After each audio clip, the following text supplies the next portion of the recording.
Bem-vindos aí na aula de hoje. Nós vamos ver a lista 2 do módulo 2 e a primeira coisa é compartilhar a tela com vocês para a gente começar a fazer a brincadeira, né? Ok? Então tá aí. Vocês já devem estar vendo. Vocês devem estar vendo aí a tela, a lista, junto com o arquivo do Maxima que a gente vai usar para fazer fazer esses comentários, tá bom? Ok, antes disso, alguma pergunta, alguma dúvida? Podemos começar então? Ok, eu estou lembrando, se alguém souber como a gente muda a característica para ocupado, quem souber me avise aí que a gente evita que esses barulhinhos de entrada e saída acabem aparecendo na gravação, tá bom? Ok, mas vamos lá, vamos voltar aqui para a nossa tela, né, a lista, aqui está o Maxima. A gente está continuando a estudar sistemas, né, essa lista também é de sistemas, e a novidade, a gente vai ver, é o sistema não homogêneo que vai aparecer na equação 2. Esse aqui a gente vai ver como é que funciona. O primeiro deles é também uma coisa interessante. Nós vimos na aula passada que uma equação de segunda ordem, né, um sistema de primeira ordem, sistema linear, pode ser transformado numa equação de segunda ordem. Então, um sistema de primeira transformado numa equação de segunda. Aqui nós vamos ver o contrário, que também vale. Dado uma equação de segundo grau, você pode transformar isso aqui em um sistema também. Então, o estudo de uma coisa e outra é praticamente equivalente, né? Isso aí é uma ideia boa. E a gente vai ver como fazer isso daqui. Antes da gente continuar, vale a pena a gente ter uma ideia do que a gente espera desse sistema aqui, dessa equação de segunda ordem. O coeficiente de x duas linhas é a massa, né? Então aqui a massa é 1. O coeficiente do U', esse daqui, o U' é a velocidade, 4 vezes o U' é proporcional à velocidade. Isso aqui é a resistência do ar. O ar está isso daqui. E esse daqui é a resistência da mola, é a constante de Hooke da mola, né? A lei de Hooke diz que a força restauradora da mola é proporcional ao deslocamento da mola. Então está tudo bem colocado daí. E o que a gente espera é o seguinte: sem a resistência do ar, sem isso daqui, o bloquinho oscilaria indefinidamente. E com a resistência do ar, a gente espera que a oscilação seja amortecida e ele vai parar no final, né? Então, sem fazer conta, sem nada, a gente espera que apareça, né, senos e cossenos multiplicado por coisas que diminuem, né? Então vai ser uma oscilação desse jeito. Isso é a cara da fórmula de Euler, né, para aquelas exponenciais complexas, tá certo? Então, quando ele pergunta aqui, né, os autovalores da matriz A são reais ou são complexos, a gente já tem que ter alguma coisa complexa aqui para aparecer os senos e cossenos, tá bom? Então, vamos ver como é que isso faz, vamos ter uma ideia. Como é que a gente transforma equação de segunda ordem num sistema? Você faz assim, ó, x você chama do próprio U. Então, o que você está aqui? X duas linhas, x' e aqui é só o x, tá certo? E chama de x' igual a y. Uau! Então, olha só como é que vai acontecer aqui. Vamos começar do zero, tá aqui direitinho. Eu vou chamar de x' igual a y, Então, qual é a derivada do y? A derivada do y é a derivada segunda do x. Mas a derivada segunda do x está aqui, ó, né? Você pode expressar em termos dessas outras duas quantidades, do próprio x e do próprio y. Uau, olha aqui, olha, né? O x duas linhas é menos 5x menos 4y. Eu tiro daqui, né? O x duas linhas é isso. E o x duas linhas é o y'. Então, esse aqui é o sistema, ó. Primeira equação, segunda equação. Uau! Essa é uma técnica bem conhecida aí, né?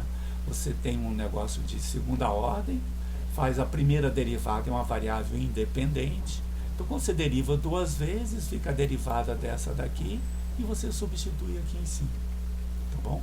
Então, vamos ver como é que vai ser aqui essa matriz. Ó. Veja, na primeira linha é 0 vezes x mais 1 vezes y. 0 vezes x mais 1 vezes y. Né? Okay. E na segunda linha, menos 5x menos 4y. Menos 5x menos 4y. Essa deve ser a matriz referida aqui no início, né? Porque você quer transformar essa equação num sistema como esse. Então, é A vezes E de T. Quem é a matriz A? Deve ser essa matriz aqui. E aí, olha só como é que vai ficar o seu sistema, então, né? Eu defini a matriz. Vou fazer aqui, ó, transposta da derivada de x, derivada de y. É isso daqui. E do lado de cá, eu vou fazer A vezes essa transposta. A vezes essa transposta. Que é isso que está do lado de cá, né? Então, fica y e x. É exatamente o sistema que está aqui em cima. Né? Esse sistema que está aqui. E o traço da matriz, ele está perguntando, isso é quase que fosse uma medida dessa matriz. Ó. O traço é a soma dos elementos da diagonal. Se você somar esse mais esse, é o traço da matriz. E para calcular esse traço, você precisa carregar esse pacote aqui em cima. É só por isso que você precisa carregar o pacote. Então, vai ficar desse jeito daqui. O traço é menos 4. Ele pergunta se o traço é negativo. No fundo, essa pergunta quer dizer o seguinte, olha, calcule a matriz A, né? Deixa de conversa mole e acha a matriz A. Então, a gente acabou e achou a matriz. Ok. Agora sim, a gente vai calcular, né, os autovalores da matriz A. Lembra como é que calcula isso, né? Lá naquela parte de revisão, você tem que calcular o determinante de A menos lambda vezes ou R vezes a identidade, achar as raízes de um polinômio do segundo grau, as duas raízes são os dois autovalores da matriz, né? Vamos calcular isso tudo aqui no Maxima, usando esse comando eigenvectors, né? Okay? Então, qual é a resposta desse comando aqui? Esse comando diz o seguinte, olha, esse aqui é o primeiro autovalor e esse aqui é o segundo autovalor. O primeiro autovalor tem multiplicidade 1 e o segundo autovalor tem multiplicidade 1 também. E ele já te dá quem é um autovetor associado a esse primeiro autovalor e um outro autovetor associado ao segundo. Então, esse eigenvector calcula tudo, né? Então, veja que isso aqui são duas, é uma lista com dois elementos. Ó. Esse daqui são os autovalores e esses de cá, até aqui, ó, né? Até aqui assim, os autovetores. Então, se desse autos, que eu defini como sendo isso daqui, eu pegar a primeira entrada dessa lista, né? Vai ser essa daqui, ó. É os autovalores com as multiplicidades. Se além disso eu pego desse daqui ainda o primeiro, aí eu tiro essa lista de fora e fico só com essa aqui de dentro. E se disso tudo eu quiser só esse daqui, olha, né? Eu tenho que fazer 1 e 1.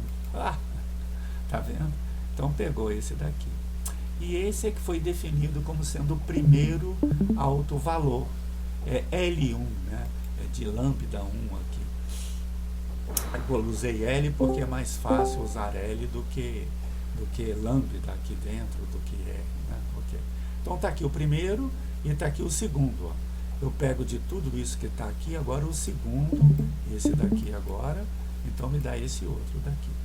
Veja que os autovalores deram complexos, o que era de se esperar. Por que eram de se esperar? Você imagina que o sistema vai oscilar, né? E para ele oscilar tem que aparecer senos e cossenos, né? Que são as exponenciais complexas. Então aqui tem a fórmula de Euler, né? Aqui você podia responder essa daqui só olhando para cá, né? Você diz, não, isso aqui está errado porque deve aparecer alguma coisa complexa aí sim. Ok. E se aparece alguma coisa complexa, é natural esperar que os vetores sejam complexos também. Então vamos definir quem são os autovetores agora. Então, dessa lista grande aqui em cima, eu vou pegar agora a segunda coordenada, que é isso daqui. Então está aqui a segunda coordenada. Vamos ver quem é ela. Está de cá. Dessa segunda, se eu quiser pegar o que está aqui dentro, né, a primeira coisa que está aqui, ó, né, eu faço isso daqui 1. Aí eu pego o que está aqui dentro, ó, nessa primeira de cá. Eu pego 1. Se tudo isso eu ainda pegar o que está lá dentro do que está lá dentro, eu tenho só esse autovetor que está aqui. Ó. Então esse é o primeiro autovetor. E por que tem que transpor? Porque eu tenho que multiplicar pela matriz A e só multiplica se for no formato correto, né? Então tem que transpor, tá bom? Então essa é a transposição. Faço isso para o primeiro, eu chamei de V1, e para o segundo eu chamei de V2, né?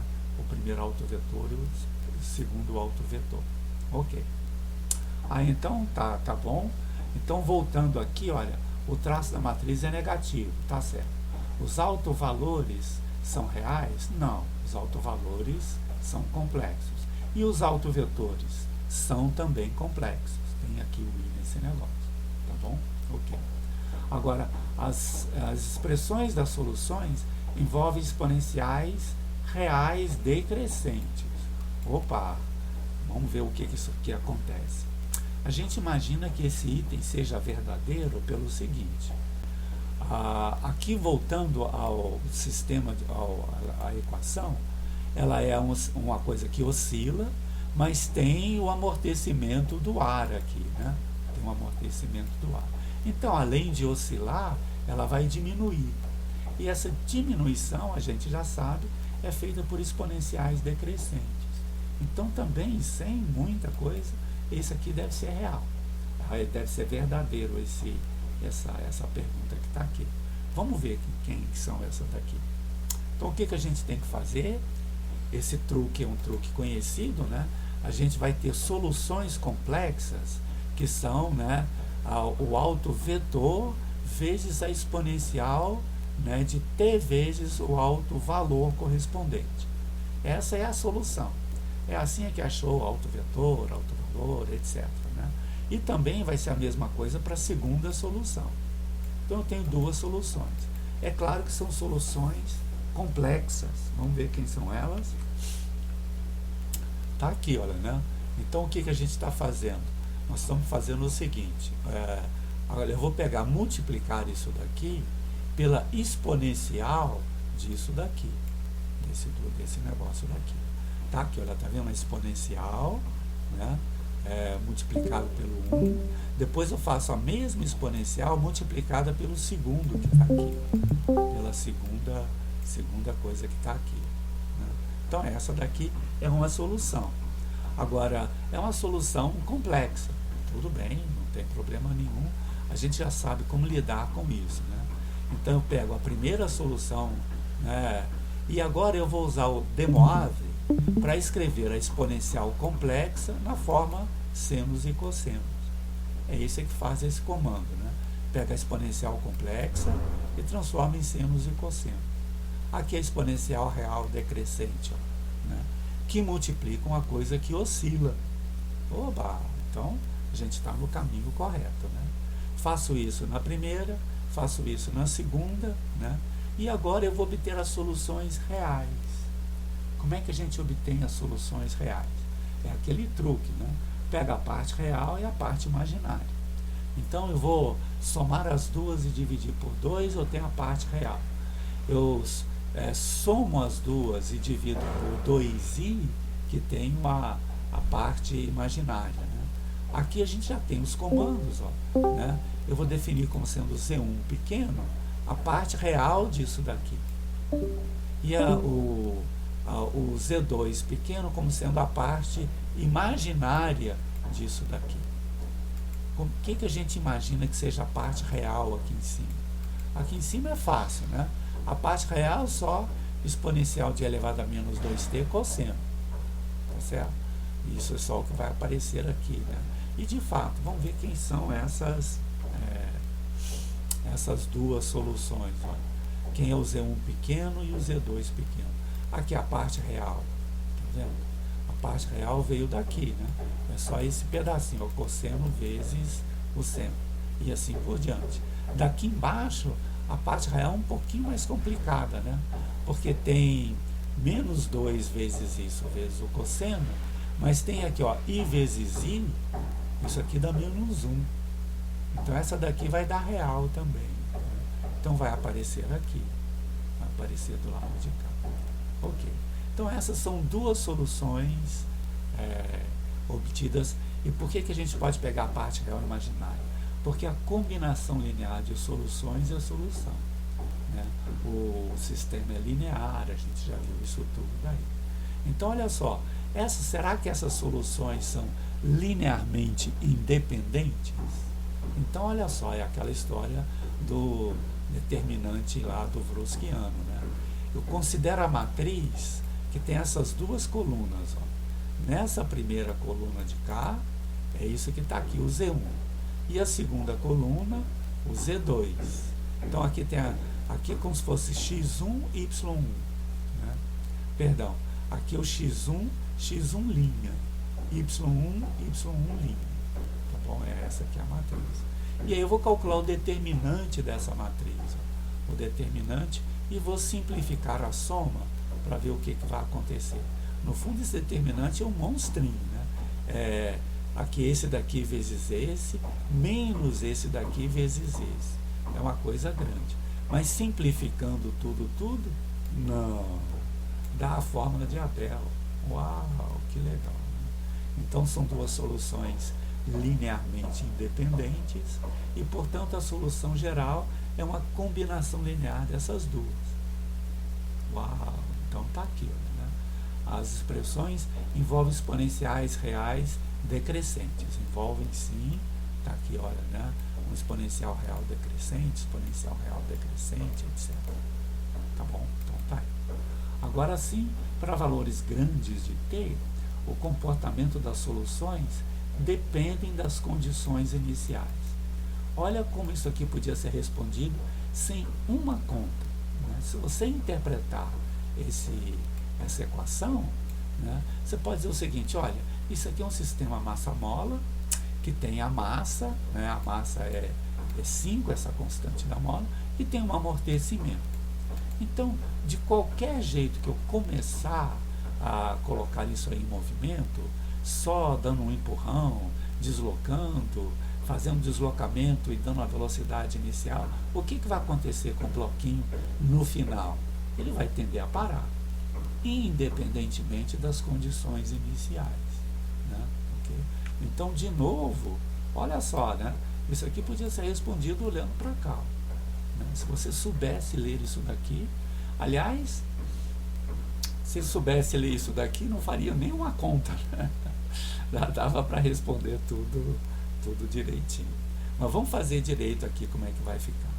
Quem é a solução geral? A solução geral é uma combinação linear dessas duas soluções.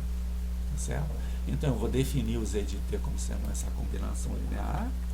Tá aqui, né? Poxa, é uma coisa longa, né? Complicada. Se você simplificar um pouquinho, né?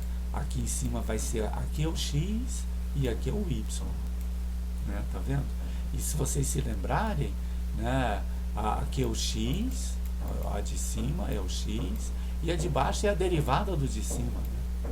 Okay? É a derivada do de cima. E se vocês olharem, independente de quem seja K1 e K2, tem a exponencial aqui que multiplica. E essa exponencial faz com que isso aqui tudo tenda a zero. Mesma coisa aqui embaixo, olha. Eu tenho uma exponencial que multiplica tudo isso. K1, K2, sendo, não sei o que, vai a zero. Tá bom? Então esse daqui vai a zero todo. Puxa, eu acho que é um problema bem interessante, ilustra a questão dos sistemas, das matrizes, das condições, né? Como é que você interpreta esses sistemas lineares, etc. Tudo bem? Alguma pergunta até aqui? Alguém está falando aqui comigo, o Bernardo está dizendo o seguinte, eu acho que é isso, né? Se você clicar na bolinha que tem a foto do perfil, aí vão aparecer as opções de status.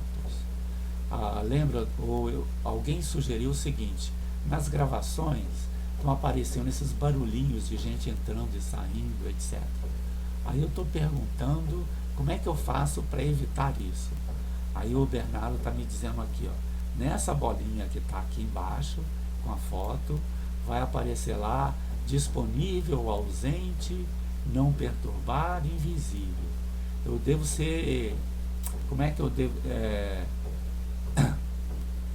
devo escolher, ausente ou não perturbar? Deve ser não perturbar, né? O Bernardo, não perturbar. Poxa, Bernardo, brigadão. Estou escolhendo aqui, então eu estou lá, ninguém vai me perturbar agora e não vai ouvir mais aqueles barulhinhos de cluck, cluck, cluck. Parece que isso incomodava um pouco na gravação. Ok, tudo bem, ótimo. Podemos passar para a segunda questão. Alguma pergunta até aqui? Alguma dúvida? É claro que nós, fazendo isso no Maxima, a gente está usando vários comandos sofisticados, etc. A lista pressupõe que vocês façam isso na mão. E dá para fazer na mão, né? Não tem nenhum problema complicado aí não, né? Tá certo? Tudo bem. Vamos passar para a segunda questão então. Vamos voltar para a lista, voltar para o Maxima, tá aqui. Vamos agora para a segunda questão. E a segunda questão a gente começa resetando o programa, né? Tudo isso aqui faz, né? Então veja o que está acontecendo aqui. Esse aqui são os vasos comunicantes, é bem famoso esse tipo de problema aí, né? E ele diz o seguinte: você tem um tanque, dois tanques, o tanque 1 e o tanque 2. O tanque 1 tem volume constante 30 litros, né? Ok? E tem uma quantidade inicial de sal que é de 25 gramas. O tanque 2 tem volume de 20 litros, constante, e uma quantidade inicial de 15 gramas de sal. A partir daí, tudo está aqui no desenho. Olha só, no tanque 1 está entrando 1,5 litro de água por minuto. E essa água tem uma concentração de 1 grama por litro. Então, no fundo, entra 1,5 gramas de sal por minuto dentro desse tanque. Tá legal? Entra essa quantidade. Ela entra daqui, ela é misturada, né? Aí a concentração de sal aqui dentro depende da quantidade de sal aqui dentro, tá certo? Então você vai indicar por QI a quantidade de sal no tanque I. Então Q1 está aqui, a quantidade de sal aqui, Q2 a quantidade de sal aqui, né? E qual é a concentração de sal em cada uma dessas coisas? É a quantidade dividida pelo volume, né? Ok? Agora, o interessante é que a quantidade de sal muda com o tempo. Então, a concentração também muda com o tempo. Tá bom? Né? Então, voltando, entra 1,5 litro, cada litro tem 1 grama, né? Então, entra 1,5 grama de sal aqui dentro. A concentração é o Q1 de T divididos por 30. Essa é a concentração deles. Ok? E com essa concentração, sai 3 litros por minuto para cá. Qual é a concentração aqui? Concentração é o Q1 de T dividido por 30. Saiu para cá. Tá legal? E volta a entrar, né? Bom, saiu para cá 3,5 litros. Vamos ver agora, analisar o outro tanque, né? O outro tanque diz o seguinte: vai entrar 1 litro de água por minuto. E cada litro tem 3 gramas de sal. Então entram 3 gramas de sal aqui dentro. Tá certo? Ele entra, a concentração aqui dentro é o Q2 de T divididos por 20. É a quantidade de sal divididos por 20. Ok? Essa quantidade faz assim, ó: 1,5 litro volta para cá, 1,5 litro volta para cá, né? E 2,5 litros é jogado fora. Então, no fundo, sai 4 litros desse tanque. Sai 4 litros, mas entram 3 daqui e 1 daqui. Então o volume aqui fica constante. Sai, né, 4 litros, entra 3 e entra 4 também. Tá bom? Essa aqui é a brincadeira que está acontecendo daqui, né? Ok. Então tá tudo direitinho, a gente interpretou. Vamos escrever isso daqui em termos de um sistema. Ok? Ok. Então Q1 é a quantidade de sal aqui dentro. Qual é a taxa de variação do Q1? Como é que ela muda com o tempo? Ela faz o seguinte, tem uma quantidade fixa que está aumentando, né? O 3 meios é isso daqui, né? 1,5 grama por minuto. Então entra sempre 1,5 grama por minuto, independente do tempo. E aqui é que a novidade, isso faz com que o sistema seja não homogêneo, tá bom? Não homogêneo. Mas aí o que acontece? Acontece o seguinte, sai do tanque 1, aqui olha, né, 3 litros, com a concentração da água desse tanque. A concentração é Q1 sobre 30. Ah, eu não consigo. Q1 sobre 30. Essa é a concentração. Menos 3 vezes isso é porque está saindo essa quantidade de sal. Saindo do tanque 1. Tá? E está entrando, né, uma quantidade de sal do tanque 2. Qual é a quantidade que entra? 3 meios aqui é 1,5 litro, né? E aqui está a concentração do tanque 2, ó, que é 2 sobre 20. Então isso aqui é o que está entrando para cá. Tá certo? Entrando para cá. Então como é que varia a quantidade de sal? Sai isso, entra isso e entra isso daqui. Poxa vida, está bem interpretado. É um sistema, né? E qual é a quantidade de sal do tanque 2? A quantidade de sal do tanque 2 é assim, ó. Entra 3 litros com a concentração do tanque 1. Então é 3 vezes isso. E sai 4 litros, né, com a concentração do tanque 2. 1,5 vai para o tanque 1 e 2,5 desce para cá. Entrou 4. Tá bom? Então tá aí a brincadeira toda. E tinha essa daqui, a concentração de entrada é 3 gramas. Essas 3 gramas sempre está aumentando por minuto, é a quantidade que entra daí. Tá bom?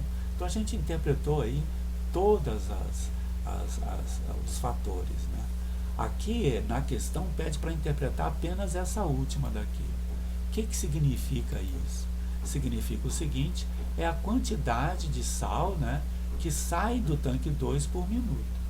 Essa é a quantidade de sal que sai de lá. Então está aqui a resposta do item A, é essa, né? Qual é essa quantidade? É essa daí. Mas a gente já interpretou tudo, sabe a quantidade que entra, a quantidade que sai, está tudo direitinho. Tudo bem? Ok.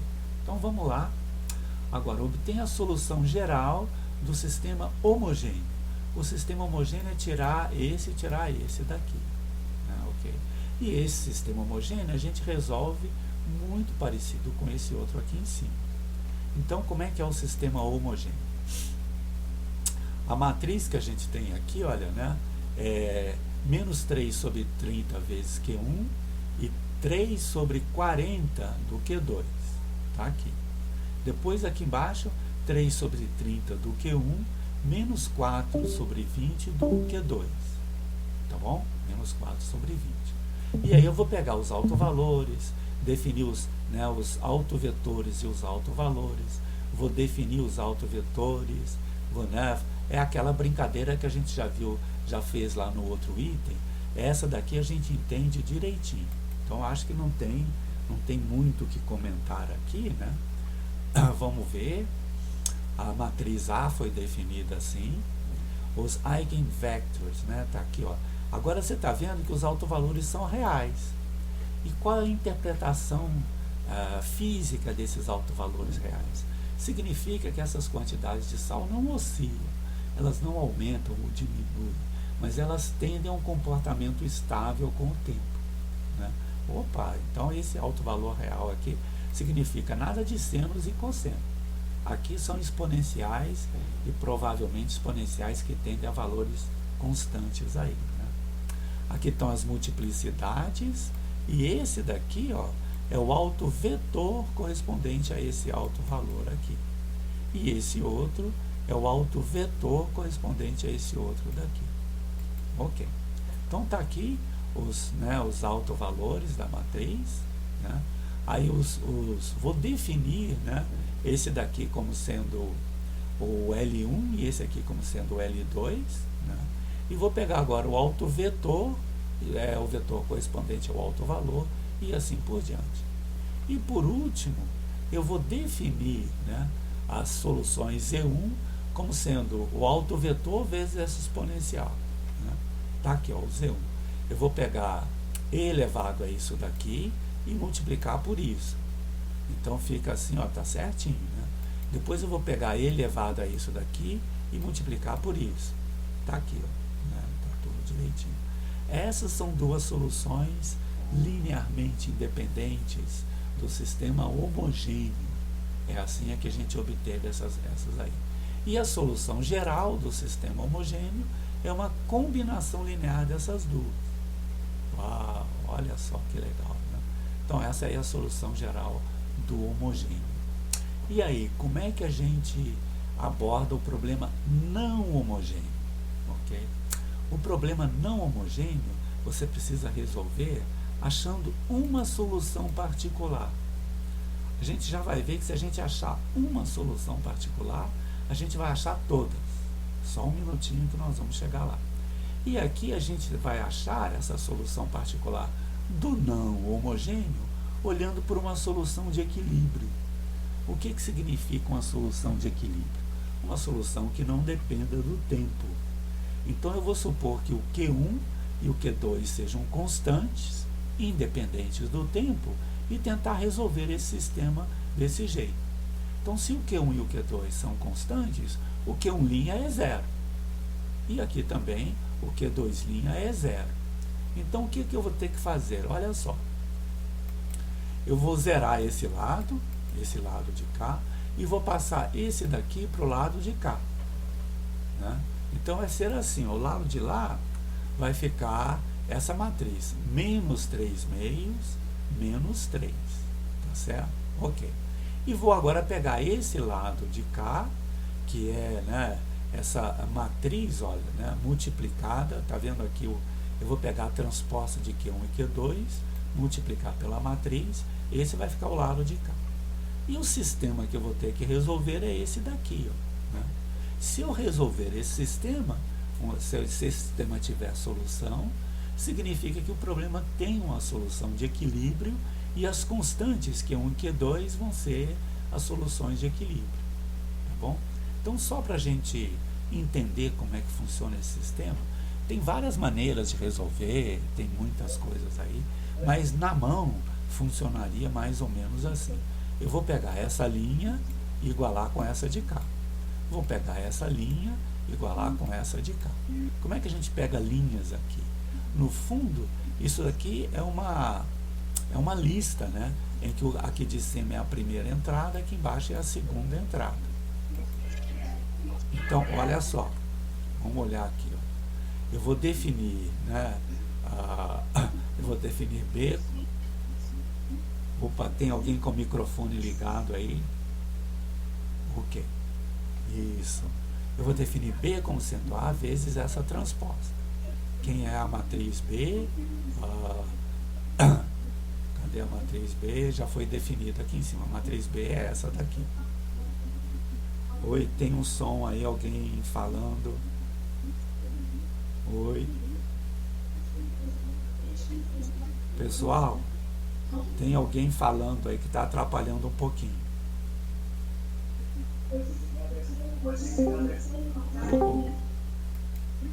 Ops. Sara. Sara. Sara. A Sara está com o microfone ligado e está atrapalhando bastante. A Samara, né? Samara.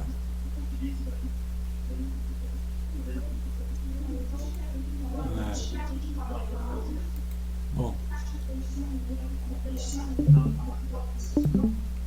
Ok, acho que agora. Bom. continuar apesar disso daí, né? Poxa, desconcentrou todo. Deixa eu voltar aqui um pouquinho. Nós vamos agora achar a solução de equilíbrio. A solução de equilíbrio significa que essa derivada é zero, essa também. E a gente então vai passar isso para o outro lado e quer resolver agora esse sistema. Então, dessa matriz, olha, né, eu vou pegar agora quem é as linhas dessa matriz. Então, só para vocês olharem, ó, se eu dessa matriz daqui, eu pegar, olha só como é que fica isso. Se eu deixar assim, ó, vai pegar dessa matriz a primeira entrada. Mas se eu colocar aqui isso daqui, eu vou pegar o que está lá dentro dessa lista. E vou igualar a mesma coisa com essa daqui, ó. A primeira entrada, se eu fizer assim, ó, se eu fizer assim, vai estar lá a primeira entrada. Mas se eu pego dentro dessa primeira entrada qual é a lista, eu fico com isso daqui. Faço a mesma coisa agora para a segunda linha. Então eu tenho que resolver esse sistema que está aqui. Esse sistema eu resolvo com o Lean-Solve, né? Ok? Aqui, ó, primeira equação, segunda equação nas variáveis Q1 e Q2. Tá certo? A solução está aqui. Ó. Uau! Então tem solução. Q1 é 42 e Q2 é 36. O que a gente espera que isso aqui aconteça? A gente espera que isso aqui aconteça é que no equilíbrio, depois de muito tempo, a quantidade de sal do tanque 1 vão ser 42 gramas. E a quantidade de sal do tanque 2, 36 gramas. Puxa, isso não estava óbvio do problema, né? E ele ficou aí assim bem colocado, né? Agora então eu vou definir isso aqui como sendo a solução particular. A solução particular vai ser aquela em que o Q1 é 42 e isso aqui é 36. Como é que eu pego aqui dentro esses números?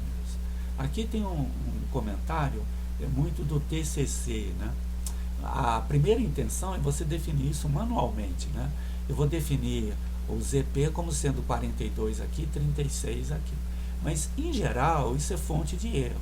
Você erra a digitação, você não faz direitinho. O importante é sempre pegar a informação de um lugar que ela é confiável. Então, por exemplo, eu vou definir isso daqui como sendo o EC1. Isso aqui está sendo o EC1. Como é que daqui eu pego esse daqui, esse número 42?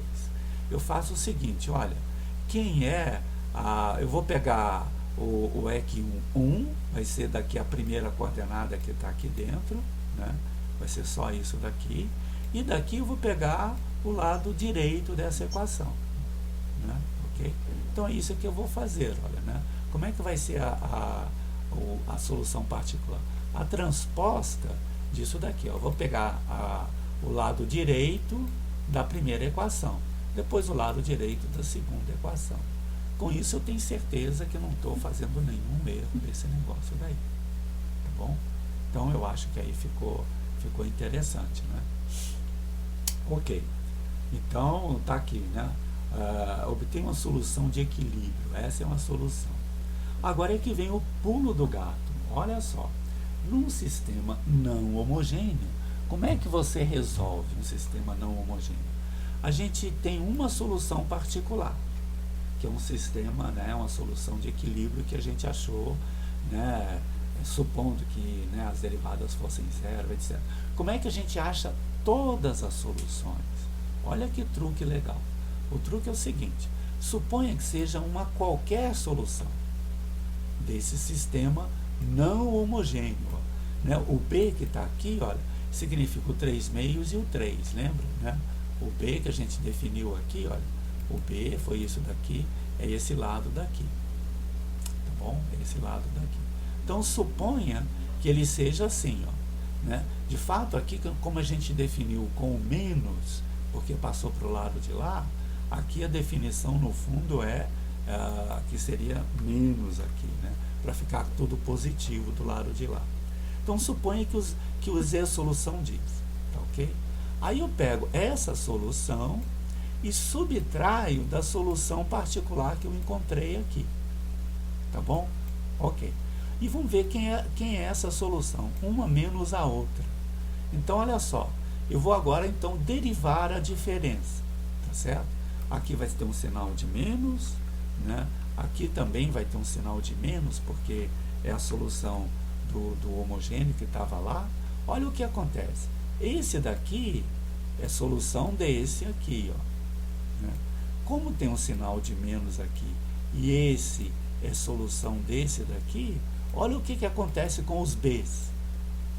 Não, ele se cancela, um menos o outro. Uau! E aí vai ficar o some os B's e fica só o sistema homogêneo. Eu coloco o A em evidência, né? Fica A que multiplica a diferença. Cara, isso é muito legal, porque no fundo, olha só o que acontece. Isso daqui é solução do problema homogêneo. Uau, mas se é a solução do problema homogêneo, eu já sei tudo sobre essa diferença, não é? Eu tenho aqui em cima a solução geral do sistema homogêneo. Então, o que acontece? Essa diferença tem que ser igual a uma dessas aqui, ó, com algum K1 e algum K2. Puxa vida. Então tá aqui, ó, conclua que qualquer solução é da forma. Claro, a diferença é a solução do homogêneo, então essa solução que eu tinha é o homogêneo mais a particular. Cara, muito legal. Eu acho que isso daí é um truque bem, né, bem esperto, um truque bem bacana o que está acontecendo daí, né? Então essas são a solução geral. Então qual é a solução geral do sistema não homogêneo? A solução geral do sistema homogêneo do sistema não homogêneo, é a solução geral do homogêneo mais uma solução particular. Isso aqui quer dizer o seguinte: se você achar uma solução particular, você acha todas as soluções, bastando somar essa solução do homogêneo. Vocês já tinham visto isso antes lá no equações de segunda ordem, já tinha aparecido as equações não homogêneas, né? Como é que a gente achava uma solução particular? Tinha o método dos coeficientes a determinar, tinha o método de variação dos parâmetros, né? Aqui é tudo muito parecido. E por que é tudo muito parecido? Porque essa equação aqui, né, e sistemas lineares são praticamente a mesma coisa. Tá bom? Então tá aí, feito é isso daqui. Vamos lá ver como é que vai ser a solução do sistema, né, a solução geral do sistema, né? A solução geral do sistema é essa, ó. É isso daqui mais 42 e esse outro daqui todo mais 36, né? Como é que a gente pega a primeira linha só aqui, né? A gente faz assim, ó. Se a gente pegar o z de t e fizer essa parte, fica a primeira linha de uma lista. E para pegar a primeira variável disso daqui, a gente já viu, já fizemos isso várias vezes, né? Você faz assim, pega a primeira coordenada. Tá bom? Aí então, né, você vai resolver isso aqui agora. Use as condições iniciais para obter a solução do PVI. Quais são as condições iniciais?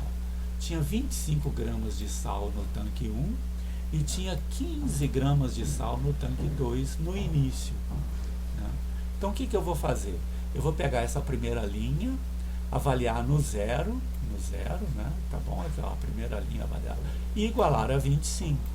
Então vai ter uma expressão entre K1 e K2. Depois eu vou pegar a segunda linha, avaliar no zero e igualar a 15. Ok. Quero resolver esse sistema nas variáveis K1 e K2. Tá legal? Ok. Vamos ver como é que vai ficar isso daí. Tá aqui, né? Como é que a gente faz isso? A gente faz o sistema, tá aqui. Como é que a gente pega essas constantes, né? Aqui o que a gente está fazendo, ó, eu vou pegar da constante, nessa constante, a primeira entrada, o lado direito da primeira entrada, né? Ok? Aqui a primeira entrada é essa, o lado direito da primeira entrada é essa daqui. Pego da segunda entrada, é isso. O lado direito. Oi? O lado direito da segunda entrada é esse outro daqui. Aí eu vou definir K1 e K2 como sendo isso. Se eu fizer essa definição e pedir a expressão do Z de t, está aqui, ó. Essa é a expressão da solução. Tá legal? E o que acontece no infinito, né? No infinito, isso daqui vai tender a 0, esse também vai tender a 42. E aqui também vai tender a 36. Né? Aqui tem uma diferença grande entre o primeiro problema e o segundo. O primeiro problema é homogêneo, né? E aqui a gente viu a situação final do bloquinho independente das condições iniciais, né? Por quê? Porque, poxa, de qualquer jeito que você botar esse bloquinho oscilando, no final ele vai parar, não tem jeito. Mas aqui não, né? Aqui a solução final, a concentração de sal em cada um dos tanques, depende da condição inicial. Foi resolvida assim, tá vendo? Foi resolvida desse jeito. Se a gente mudar essas condições iniciais, vão mudar, né, os valores finais dessas coisas aí, tá bom? Ok, tudo certo. Deixa eu voltar lá um pouquinho, perguntar a vocês se está tudo certo, alguma pergunta. Tudo bem até aqui? Oi, pois não, Henrique, estou ouvindo. Então, eu poderia tentar outra solução nessa questão aí que não fosse a de equilíbrio. Sim, acabei que eu fiz do mesmo jeito, né? Mas eu não igualei o Q1 linha de T igual a zero, né? E nem o Q2 linha de T, mas eu acabei achando a mesma coisa. Porque eu achei aquele método de coeficiente a determinar, né? Sim. Poxa, você foi sofisticado. Não, entendi, você pode usar assim. Fazendo errado encontrei igual. Não, eu acho que é um caminho mais longo, né? Um caminho, mas funciona. Você se inspirou lá nas equações de segunda ordem e fez uma coisa muito legal. Não, tá bom. Ótimo. Mas se você viu, se você supõe o método dos coeficientes a determinar, o lado que é não homogêneo é constante, né? É o 3 meios e o 3. Então, no fundo, você vai tentar soluções constantes. Olha, eu acho que no fundo você acabou fazendo a mesma coisa. Tá bom, mas tá muito bem feito. A tentativa foi muito válida aí, tá bom? A gente ainda tem um tempinho de comentar a terceira solução. Vamos fazer essa daqui direitinho, porque vale a pena, que é uma questão mecânica bastante interessante. Vamos aqui para a situação 3. A figura 4 é muito parecida com a 2, e eu talvez não dê tempo de comentar, mas dá tempo da gente comentar a terceira questão. Okay. Então tá aqui. Como é que a gente começa? Sempre do nada, né? Zera tudo anterior para não dar problema. E ele é um problema interessante, que é um mecanismo de oscilação, né? Um mecanismo... O que você tem? Você tem uma coisa que tem uma mola daqui, com uma constante da mola. Tem esse outro daqui, que é um momento de inércia, um peso, né? De momento de inércia. Tem um atrito que a gente vai simplificar. E você vai dar um torque inicial nesse sistema. O que a gente espera que aconteça? Que isso vá oscilar, né? Ele vai ir para frente, para trás, por causa da mola, né? E além de oscilar, ele vai tender a parar com o tempo por causa do atrito. Claro que vai fazer. Então, de alguma forma, isso aqui é muito parecido com aquela questão, né, da primeira questão da lista, né? Mas com a diferença que o torque vai permanecer. Esse torque faz o papel de uma força externa, né, ao sistema. E aí então, talvez no final o mecanismo não pare, porque esse torque vai continuar fazendo ele funcionar aí. Ou pelo menos ele não vai parar numa situação de equilíbrio do início, né? Ok? Então tá aí, T é o torque que você aplica, né? Você chama de θ de T o ângulo em que faz esse sistema, e a derivada do ângulo é a velocidade angular, né? Ok? A velocidade angular. Então, é possível mostrar essas quantidades são soluções desse sistema aqui, olha, né? A derivada do ângulo é a velocidade angular, isso aqui é o Sol que foi dito aqui, e a velocidade angular satisfaz isso, olha, né? Esse J é o momento de inércia, né? Momento de inércia vezes essa derivada é menos K vezes o ângulo, menos D vezes a velocidade angular, mais o torque, tá legal? E você supõe que no início, tanto o ângulo quanto a velocidade são zero.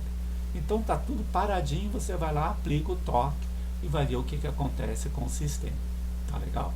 Se você aplicar um torque muito grande, pode ser que ele quebre. Epa, e aí não é o caso que a gente quer. Então ele está dizendo o seguinte, olha, o torque máximo que eu posso dar é aquele em que o ângulo não passe de 1,5 radianos. Para não passar de 1,5 radianos, qual o torque máximo que eu posso dar? Poxa, é um problema interessante, né? Um problema bem real, bem físico, né? Ok. Então ele começa assim, obtém os autovalores do problema homogêneo. O homogêneo significa desconsidere o torque de início, tá certo? E aí você tem um sistema homogêneo disso daí. Isso daqui a gente já sabe de cor e salteado, então eu não vou me deter muito, mas eu vou só falar como é que a gente obteve essa matriz aqui, ó, né? Quem é a matriz é o seguinte, a primeira coordenada desse negócio, né, é o θ, a segunda é o ômega, né? Então o θ' vai ser 0 vezes θ, mais 1 vezes o ômega, né? E aqui o que vai acontecer? Eu estou supondo que o momento de inércia é 1/4, então eu vou passar 4 multiplicando. O K é 2, 2 vezes 4, 8, dá menos 8, tá bom? Ok. E aqui, olha, o D eu estou supondo que o coeficiente de atrito é 1, multipliquei por 4, menos 4. Então essa é a matriz do sistema, né? θ' é igual a isso e ômega' é igual a esse outro de cá. Então isso aqui a gente já sabe de cor e salteado, está aqui a matriz. Qual é o sistema? O sistema é a derivada a derivada do θ é igual a isso daqui, e a derivada do θ é o ômega, e a derivada do ômega está aqui, o θ, né? O θ não apareceu escrito, né? O que houve com o θ daqui? Ok, enfim, está aí a derivada. Quais são os autovalores e os autovetores da matriz? Aqui, ó, a gente espera que apareça coisa complexa. Por quê? Porque o sistema vai oscilar. Tá legal? Oscilando aparece. Então esses são os autovalores e aqui estão os autovetores, como a gente já viu, né? Define um, define outro, né? Tá aqui os autovetores e os autovalores. Calcule a solução geral do problema homogêneo. Também a gente já sabe de cor como fazer isso, né? Parte real, parte imaginária, né? O radicam aqui é só para simplificar, né, a soma dessas duas coisas aí. A gente já comentou sobre isso, tá tudo bem, não precisa mais fazer essa brincadeira, né? Então aqui está o Z1, né? Já peguei a parte real, já peguei, né, do Z1 e do Z2, estou agora pegando, né, simplificando, está aqui, ó. Qual é a solução do homogêneo? Aqui está o θ e aqui está o ômega. Essa é a solução do homogêneo, tá bom? Ok. Agora vamos para a solução do não homogêneo, né? Ok, vamos voltar lá. A solução particular do problema não homogêneo. Aqui ele não disse quem era exatamente, se era a solução de equilíbrio, etc. Mas a primeira tentativa é tentar a solução de equilíbrio, né? Vamos ver o que vai acontecer. Então o que eu vou tentar? Eu vou tentar eu vou tentar no equilíbrio disso daqui de cima, né? Eu vou tentar o θ e o ômega constantes, tá certo? Para a gente ver como é que faz. Então, passando tudo isso para o lado de lá, a gente já viu como faz isso, né? Aqui, olha, né? Eu vou supor, se eu passo, se eu estou supondo o ômega constante e o θ constante, e passo o t para o lado de lá, né? De fato eu tenho que passar menos 4t, né? Porque o momento de inércia aqui é 1/4, eu multipliquei tudo por 4, e vou passar para o lado de lá menos 4. O θ então vai ser 0, o ômega então vai ser 0, né? E aqui embaixo o que vai ter? O ômega vai ser 0 e 8 vezes θ menos 4 vezes ômega, que é 0, tem que ser igual a isso daqui. Então a solução de equilíbrio é t sobre 2, 0. Né? Okay. Por que é isso? A solução de equilíbrio é o ângulo é t sobre 2 e a derivada é 0, porque isso daqui é a derivada do que está aqui em cima, né? Então a derivada 0 é natural aqui. Tá legal? Essa é a solução particular. E agora a gente já viu, né? Use os itens anteriores para obter a solução do PVI.